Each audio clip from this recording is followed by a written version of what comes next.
लक्ष्मी सबसे ज्यादा प्रसन्न कौन से दिन होती है? जम के बोलिए जरा। शुक्रवार। तो शुक्रवार को लक्ष्मी सबसे ज्यादा प्रसन्न क्यों होती है? उसका प्रसन्न होने का कारण क्या था? लक्ष्मी जी के दो भाई थे, दोनों की शादी नहीं हो रही थी, दाता और विधाता, दोनों का विवाह नहीं हो रहा। और दाता विधाता के लिए लक्ष्मी बड़ी परेशान थी, रोज नारायण से कहती थी प्रभु कुछ कृपा करिए, दाता विधाता का विवाह नहीं हो रहा, उम्र होती चली जा रही, इनका कुछ करिए प्रभु, आप नारायण आप कुछ तो कर सकते हो। भगवान नारायण ने तब लक्ष्मी से कहा एक काम करो, बेलपत्री के पेड़ के नीचे बैठकर लक्ष्मी तुम अनुष्ठान करो तुम्हारे भाइयों के विवाह के लिए। इसलिए आज भी हमारे हिंदू धर्म की रीति है कि बेलपत्री के पेड़ के नीचे शाम के समय लक्ष्मी का वासा होता है। इसलिए लोग इस बेलपत्री के पेड़ के नीचे तुम्हारा रात्रि को शाम को 6 बजे से लेकर रात्रि को 8 बजे तक तुम्हारा निवास। जैसे पीपल के पेड़ में देवताओं का निवास, आपको आप लोगों ने यदि पद्म पुराण पढ़ी होगी या सुनी होगी तो उसमें स्पष्ट कहा है। पीपल के वृक्ष की गणना ध्यान देना, पीपल के वृक्ष में सुबह 4 बजे से लेकर 7 बजे तक ब्रह्मा जी का वासा होता है। पीपल के वृक्ष में सुबह 7 बजे तक ब्रह्मा जी का वासा, 7 बजे से लेकर 10:30 बजे तक पीपल के वृक्ष में भगवान विष्णु का वासा। कितनी बजे तक? 10:30। 10:30 से लेकर 11:30-12 बजे तक पीपल के वृक्ष में पितरों का वासा होता है। इसलिए हमारे यहाँ पितरों को श्राद्ध पक्ष में जो भोजन कराया जाता है वो 10:30 से 12 के बीच में कराया। 12 बजे के बाद पीपल के वृक्ष में दोपहर के 1:30 बजे तक आहूतों का वासा रहता। आहूत कौन? जो गर्भ में शांत हो गए, जो कुंवारी अवस्था में शांत हो गए, जो जन्म लेने के बाद उनका विवाह नहीं हुआ और शांत हो गए, उन आहूतों का वासा उस पीपल के वृक्ष में दोपहर में 1:30 बजे तक रहता है। उसके बाद में प्रेतों का वासा चालू होता है। इसलिए दोपहर के समय पीपल के पेड़ की परिक्रमा नहीं। फिर शाम को 4 बजे से 7 बजे तक पीपल के वृक्ष में शंकर जी का वासा होता है। इसलिए शाम के समय पीपल की परिक्रमा नहीं। 7 बजे के बाद में पीपल के वृक्ष में रात्रि को 9 बजे तक कुबेर का वासा होता है। फिर 9 बजे के बाद में प्रेतवास चालू होता है। उसी तरह बेलपत्री का जो वृक्ष है, उस बेलपत्री के वृक्ष के नीचे रात्रि को 8 बजे से लेकर 12 बजे तक बेलपत्री के पेड़ के नीचे कुबेर का निवास होता है। महाराज कुबेर का निवास। प्रयास करा करो किसी बेलपत्री के पेड़ के नीचे हम दीप लगाएं, घी का दीप। यदि संपदा की कमी हो तो, अगर भगवान ने खूब संपदा दी है तो भले मत लगाओ, कोई दिक्कत।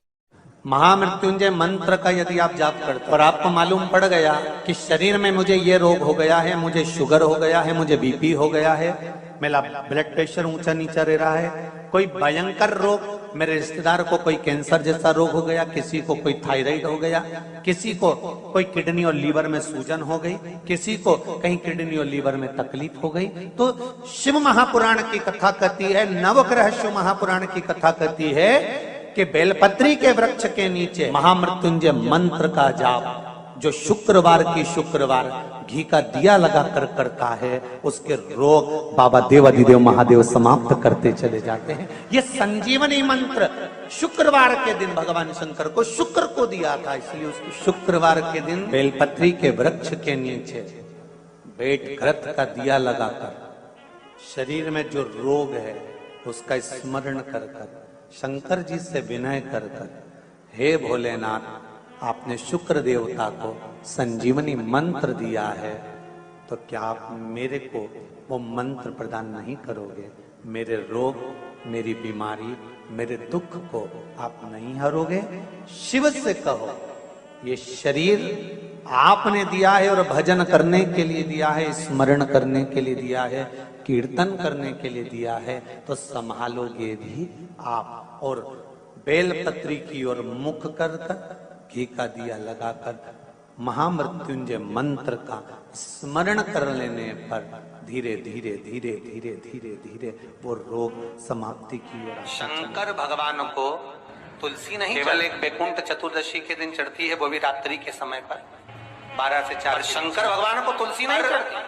पद्म पुराण कहती है कि शंकर भगवान के मंदिर के बाहर जो तुलसी का वृंद लगाया जाता है, शिव जी के मंदिर के बाहर जो तुलसी का पौधा लगा रहता है या लगाया जाता है, उस तुलसी के पौधे में जितनी मंजरियां लगती हैं, उस मंजरियों में जितने दाने लगते हैं, उतने दाने गिन लिए जाएं और उतने समय का बैकुंठ का वास उस मनुष्य को प्राप्त हो जाता है महाराज मृत्यु के बाद। इतना विचित्र बात है, शंकर को तुलसी नहीं चढ़ती, पर शंकर के दरवाजे के बाहर शिव के द्वार पर जो तुलसी का पौधा लगा है, किसी ने लगाया है, किसी ने रोपित करा है, उस पौधे में जितनी मंजरियां लगी हैं, उस मंजरियों में जितने दाने लगे हैं, उस दाने जितने हैं उसको काउंट करा जाए, उसके बराबर उतने ही 1000 वर्षों तक उस जीवात्मा को बैकुंठ का वास मिलता है। क्यों? उसकी कथा भी यहाँ पर वर्णन। भगवान विष्णु सामने शंकर के बैठे थे और भगवान शिव ने जब सत्यनारायण नाम रख दिया था, तब भगवान विष्णु शिव से कहते हैं नारायण, भगवान शंकर से कहते हैं भोलेनाथ, त्रिकालदर्शी, कैलाशी, अविनाशी है, मेरे सारे विग्रह के साथ में लक्ष्मी मेरे साथ में। बहुत ध्यान देना मां, मैं अगर नारायण रूप में हूं तो लक्ष्मी मेरे साथ में, मैं राम रूप में हूं तो सीता मेरे साथ में, मैं कृष्ण रूप में हूं तो राधा मेरे साथ, मैं रंगनाथ रूप में हूं तो गोदा मेरे साथ में लक्ष्मी सदा विराजमान है। पर आज आपने मेरा जो सत्यनारायण नाम रखा है, मैं अपना संग किसको ले? तब भगवान शिव ने कहा, जब बाहर निकले जो रोपित मिले बस वही आपको समर्पित हो।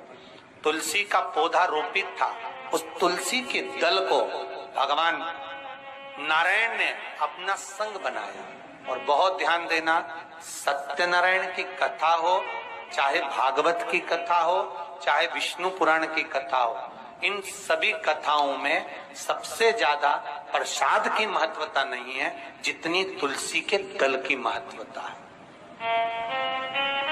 क्योंकि सत्यनारायण के साथ में हरि के साथ तुलसी का स्मरण। आज सुनते हैं तुलसी माता की चालीसा। यह चालीसा सुनने से होती है हर रोगों से मुक्ति, मिलती है सुख समृद्धि का आशीर्वाद।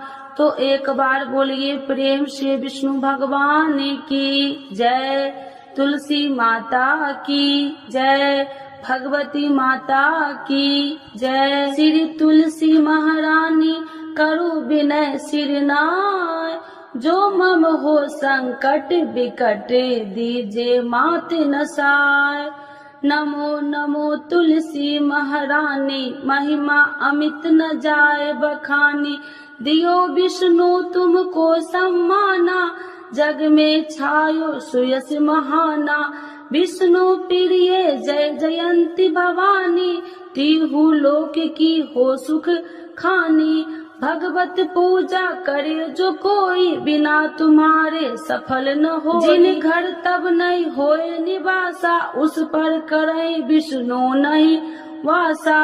करे सदा जो तब नित्य सुमरन, ते ही के काज होए सब पूरन। कार्तिक मास महात्म्य तुम्हारा, जाको जानत सब संसारा। तब पूजन जो करे कुमारी, पावे सुंदर बर सुकुमारी। करे जो पूजा नित प्रति नारी, सुख संपत्ति से होए सुखारी। वृद्धा नारी करे जो पूजन, मिले भक्ति होवे पुलकित मन। श्रद्धा से पूजे जो कोई, भव निधि से तर जावे सोई। कथा भागवत यज्ञ करावे, तुम बिन नहीं सफलता पावे। छायो तब प्रताप जग भारी, ध्यावत तुम्हि सकल चितधारी। तुम्हि मात यत्र तंत्र में, सकल काज सीधे होवे क्षण में। औषधि रूप आप हो माता, सब जग में तब यश विख्याता। देव ऋषि मुनि और तपधारी, करत सदा तब जय जयकारी। वेद पुराणन तब यश ज्ञाया, महिमा अगम पार नहीं पाया। नमो नमो जय सुख कारिणी, नमो नमो जय दुख निवारिणी। नमो नमो सुख संपत्ति देनी, नमो नमो अख काटन छेनी। नमो नमो भक्तन दुख हरनी, नमो नमो दुष्टन मद छेनी। नमो नमो भव पार उतारिणी, नमो नमो परलोक सुधारिणी। नमो नमो निज भक्तन उबारिणी, नमो नमो जन काज सवारिणी। नमो नमो जय कुमति नशावनी, नमो नमो सब सुख उपजावनी। जयति जयति जय तुलसी माई, ध्याऊ तुमको शीश नवाई। निर्जन जानी मोहि अपनाओ, बिगड़े काज आप बनाओ। करूँ विनय मैं मात तुम्हारी, पूर्ण आशा करो हमारी। शरण चरण कर जोड़ी मनाओ, निस दिन तेरे ही गुण गाऊं। करहु मात यश अब मोह पर दाया, निर्मल होए सकल मम काया। मांगू मात या वर दीजे, सकल मनोरथ पूर्ण कीजे। जानू नहीं कुछ नेम उचारा, क्षमहु मात अपराध हमारा। 12 मास करे जो पूजा, ताशम जग में और न दूजा। प्रथम ही गंगा जल मंगवावे, फिर सुंदर स्नान करावे। चंदन अक्षत पुष्प चढ़ावे, धूप दीप नैवेद्य लगावे। करे आचमन गंगा जल से, ध्यान करे हृदय निर्मल से।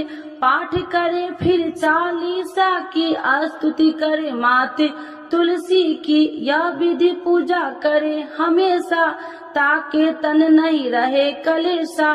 करे मास कार्तिक का साधन, शोभे नित्य पवित्र सिद्ध होई जाई। है यह कथा महा सुखदाई, पढ़े सुने सो भव तर जाई। यह श्री तुलसी चालीसा, पाठ करे जो कोई। गोविंद सो फल पावही, जो मन इच्छा होई। तो एक बार बोलिए प्रेम श्री विष्णु भगवान की जय, तुलसी माता की जय, भगवती माता की जय, सर्व देवी देवताओं की जय।